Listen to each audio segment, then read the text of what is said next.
जिसमें अंग्रेजों को कुत्ते बिल्लियों की तरह मारकर बंगाल से बाहर निकाला गया। इन लोगों को अरेस्ट कर लिया गया और इनके हाथों में जंजीर लगाकर शहरों शहरों में जिल्लत के साथ घुमाया गया। कलकत्ता में इसके 5 प्लांट थे, सबको तबाह कर दिया गया। सूरत में फैक्ट्री बंद कर दी गई। एक तरीके से हिंदुस्तान में ईस्ट इंडिया कंपनी का खात्मा हो गया, उसका नामो निशान मिट गया। बिस्मिल्लाहिर्रहमानिर्रहीम। हिंदुस्तान की जंग आज़ादी में मुल्क के रहने वाले हजारों लोगों ने शहादत दी, हजारों लोगों ने कुर्बानियां पेश की, अपनी जानों की कुर्बानी पेश की, अपने घर बार की कुर्बानी पेश की, अपने कारोबार की कुर्बानी पेश की, तब कहीं जाकर यह मुल्क आज़ाद हो पाया है। यहाँ की आज़ादी में यहाँ रहने वाले हर तबके के लोगों का खून शामिल है, उनकी कोशिशें शामिल हैं। लेकिन क्या आप ये जानते हैं कि एक छोटी सी कंपनी जो इंडिया के अंदर बिजनेस करने के लिए, तिजारत करने के लिए आई थी, देखते ही देखते किस तरीके से पूरे मुल्क पर राज करने लगी और देखते ही देखते यहां के लोगों को गुलाम बनाकर खुद मालिक बन बैठी। क्या ये आप जानते हैं कि ईस्ट इंडिया कंपनी ने, अंग्रेजों ने सबसे पहले कौन सा गांव खरीदा था? सबसे पहले किस गांव पे कब्जा किया था? क्या आप ये जानते हैं कि ईस्ट इंडिया कंपनी ने, अंग्रेजों ने सबसे पहले कौन सा किला यहां बनाया था और कौन सी जंग लड़ी गई थी अंग्रेजों के खिलाफ सबसे पहली? अगर नहीं तो आप हमारे साथ जुड़े रहें। इंशाअल्लाह हम कोशिश करेंगे कि तारीख की वो सारी बातें बहुत मुख्तसर और आसान तरीके से आपके सामने रखी जाएं, जिनसे आप शायद अभी तक नावाकिफ होंगे। 16वीं सदी ईसवी के आखिर में हमारा मुल्क हिंदुस्तान दुनिया का अमीर तरीन मुल्क था, जो वाकई सोना उगलता था। हमारा मुल्क दुनिया का सबसे पहला मुल्क था जो पूरी दुनिया का 1/4 प्रोडक्ट अकेला तैयार करता था। उस वक्त जलालुद्दीन अकबर हिंदुस्तान का बादशाह हुआ करता था। उसके बिलमुकाबिल इंग्लैंड उस वक्त खेती बाड़ी पर गुजारा करने वाला एक गरीब मुल्क समझा जाता था, जहां सिर्फ 3% प्रोडक्ट तैयार होता था। उसके साथ साथ इंग्लैंड उस वक्त खाना जंगी यानी सिविल वार का शिकार भी था। वहां की मलका एलिजाबेथ सिविल वार से जूझ रही थी।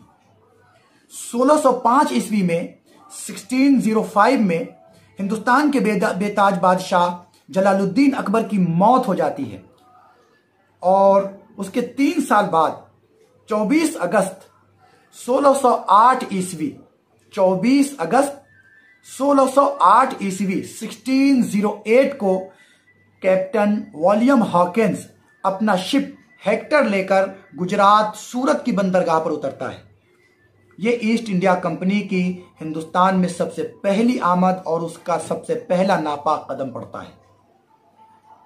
कुछ ही दिनों में कैप्टन हॉकिंस को अंदाजा हो जाता है कि मुगल बादशाहों के पास 40 लाख की फौज तो है, मगर उसके पास इलेक्ट्रॉनिक हथियार नहीं है, बल्कि तीरों तलवार वाला पुराना हथियार ही मौजूद है। लिहाजा उसके दिमाग में यह बात आती है कि अगर यहाँ कदम जमाने का मौका मिल गया तो पूरा मुल्क हथियाना और यहाँ की दौलत लूटना आसान हो जाएगा। कैप्टन विलियम हॉकिंस 1 साल के बाद, यानी अपने आने के 1 साल के बाद 1609 ईस्वी में 1609 में एक अफगान ताजिर, अफगान बिजनेसमैन की शक्ल बनाकर आगरा पहुंचा, जो उस वक्त हिंदुस्तान की राजधानी थी। यहां पहुंचकर वह बादशाह नूरुद्दीन जहांगीर के दरबार में पेश हुआ और हिंदुस्तान में बिजनेस करने की इजाजत मांगी, मगर बादशाह जहांगीर ने सीधा सीधा इनकार कर दिया।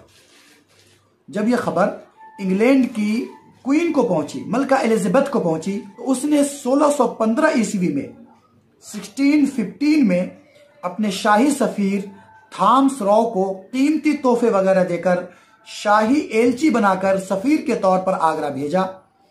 थॉमस रॉ ने बहुत कोशिश की कि बादशाह से बिजनेस करने की इजाजत ले ले, मगर वो नाकाम रहा, क्योंकि उस वक्त ब्रिटिश से बिजनेस हमारे देश के लिए कोई अहमियत नहीं रखता था, इसलिए कि उनके पास कुछ था नहीं जिसके जरिए से उनके साथ बिजनेस किया जा सके। 3 साल की लगातार मेहनत के बाद थॉमस रॉ ने 1618 ईस्वी में 1618 में किसी तरह आरजू मिनती करके, मिन्नत समाजत करके बादशाह को राजी कर लिया कि वह ईस्ट इंडिया कंपनी को इंडिया में बिजनेस करने की इजाजत दे। फिर हिंदुस्तान के बादशाह जहांगीर और ईस्ट इंडिया कंपनी के दरमियान एक एग्रीमेंट हुआ। वो एग्रीमेंट क्या था कि ईस्ट इंडिया कंपनी और ब्रिटिश के तमाम लोगों को हिंदुस्तान की तमाम बंदरगाह, तमाम पोर्ट इस्तेमाल करने की इजाजत दे दी गई। उसे इस बात की भी इजाजत दे दी गई कि कंपनी और अंग्रेजों को पूरे मुल्क में किसी भी जगह पर बिजनेस करने की इजाजत होगी, वो बिजनेस कर सकते हैं और बदले में ब्रिटिश अपना प्रोडक्ट भारत को देगा। मगर उन नंगे भूखे लोगों के पास देने के लिए था ही क्या जो वो हिंदुस्तान को देते। खैर, कंपनी ने सबसे पहला अपना गोदाम सूरत में बनाया और उस पर हिफाजत के लिए फौजी दस्ते बिठाए, फौजी बिठाए और इंडिया के जो प्रोडक्ट्स थे, इंडिया की जो चीजें थी, इन्हें चाय की पत्ती, नील, सूत, पोटाशियम वगैरह खरीद कर स्टोर करना और उसे दूसरे मुल्क एक्सपोर्ट करना शुरू कर दिया। कंपनी ने इससे खूब नफा कमाया और फिर उसी पैसे से 1639 में यानी 1639 ईस्वी में चंद्रगिरी के राजा से, जो कर्नाटक के एक पहाड़ी इलाके का राजा था, कंपनी ने मद्रास खरीद लिया, जो इस वक्त चेन्नई के नाम से मशहूर है। मगर उस वक्त यह चेन्नई इतना बड़ा शहर नहीं था, बल्कि एक छोटा सा इलाका हुआ करता था। वहां अंग्रेजों ने एक बहुत ही मजबूत किला बनवाया जिसका नाम फोर्ट सेंट जॉर्ज है। आप गूगल पे सर्च करके देख सकते हैं, आपको फोर्ट सेंट जॉर्ज के नाम से यह किला आज भी गूगल पे मिल जाएगा। फिर कंपनी ने एक साल बाद यानी 1640 ईस्वी में 1640 में औरंगजेब आलमगीर रहमतुल्लाह अलैह से दरियाए गंगा के किनारे कंपनी के प्लांट लगाने के लिए छोटे छोटे 3 गांव खरीदे। उसमें से एक गांव का नाम काली घाट था। यह काली घाट ही आज कलकत्ता के नाम से बंगाल की राजधानी है। अंग्रेजों ने काली घाट यानी मौजूदा कलकत्ते में भी एक किला बनवाया जिस किले का नाम फोर्ट वॉलियम रखा गया। आप इसे भी गूगल कर सकते हैं। अंग्रेजों ने अपना ये 2 बहुत ही मजबूत ठिकाना बना लिया, एक मद्रास, दूसरा कलकत्ता। इन 2 ठिकानों के बाद एक इत्तिफाक भी हुआ। वो इत्तिफाक क्या था कि 1662 ईस्वी में 1662 में इंग्लैंड के उस वक्त के बादशाह चार्ल्स II ने पुर्तगाल के राजा की बेटी से शादी कर ली और आज का जो मुंबई है वो उस वक्त पुर्तगालियों की जागीर था। लिहाजा पुर्तगाल के बादशाह ने चार्ल्स II को मुंबई जहेज में दे दिया और उसके 6 साल के बाद यानी 1668 ईस्वी में 1668 में ब्रिटिश बादशाह चार्ल्स II ने मुंबई ईस्ट इंडिया कंपनी के हवाले कर दिया। इस तरह अंग्रेजों को भारत में कदम जमाने के लिए 3 मजबूत जगह मिल गई। एक जगह मद्रास, दूसरी जगह कालीघाट यानी कलकत्ता और तीसरी जगह मुंबई। यहां तक तो अभी फिर भी सब कुछ ठीक था क्योंकि कंपनी अभी तक सिर्फ बिजनेस करती थी, माल खरीदती थी और बेचती थी। मगर 1670 ईस्वी में 1670 ईस्वी में ब्रिटिश किंग चार्ल्स II की नीयत के अंदर खराबी आ गई और उसने ईस्ट इंडिया कंपनी को यह हुक्म दिया कि वो जंग करके अपनी हुकूमत कायम करने की कोशिश करे। यहां से खेल बदल जाता है और उसके लिए ब्रिटिश हुकूमत ने कंपनी की मदद करते हुए फौजी भी भेजे और हथियार भी भेजे जो कलकत्ता उतारा गया। कंपनी ने इस ताकत का इस्तेमाल करके बंगाल के समुद्री इलाके के कुछ हिस्सों पर कब्जा कर लिया।